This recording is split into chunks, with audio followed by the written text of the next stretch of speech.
Hey guys, I wanted to talk to you about something you're going to work on today. You're going to learn a little about it just from a short video, and then you're going to try it in a worksheet.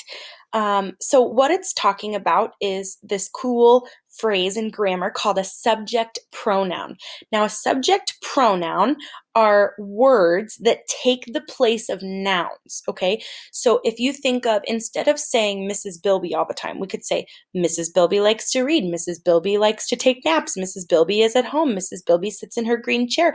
Mrs. Bilby is a teacher. And that sounds boring, saying my name over and over again. So to mix it up, we might say, Mrs. Bilby is a teacher.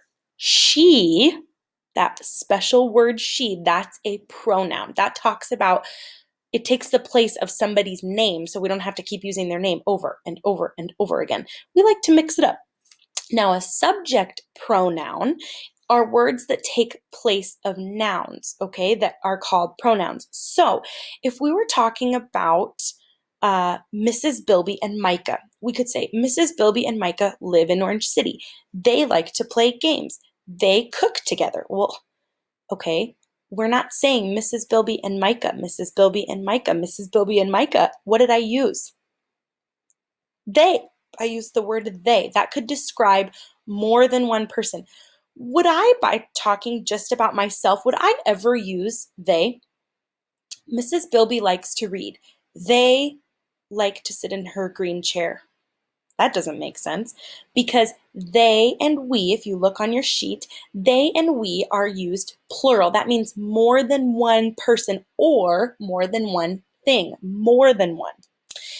If it's singular on this side, you're talking about only one. So examples could be he, she, or it. Okay? If you look down toward the bottom, this one says, the flowers grew in the garden. Or instead of saying the flowers, you could substitute the word they. So instead of saying the flowers grew in the garden, you could say they grew in the garden. Now, the cool thing about this is you guys use this all the time without even thinking about what it really is. You know about this. You know how to use he, she, it, we, they, them. You know how to use those cool words. So I've given you a sheet right here. Picking pronouns. I've given you this cool sheet, picking pronouns, and it gives you a sentence. So up here it says, Tom and I planted flowers.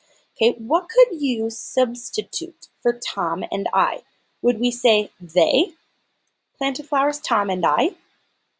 I don't think we would say they. Would we say it? It planted flowers? Would that be the same as Tom and I? No. Would we use he? Tom and I is the same as he? I don't think so. Tom and I or we planted flowers? That sounds much better. So you can cut this out if you have access to a printer and you can print this out. You could cut that out and glue it right on top. See if you can finish that for the rest of your Picking Pronouns worksheet. Thanks, first graders.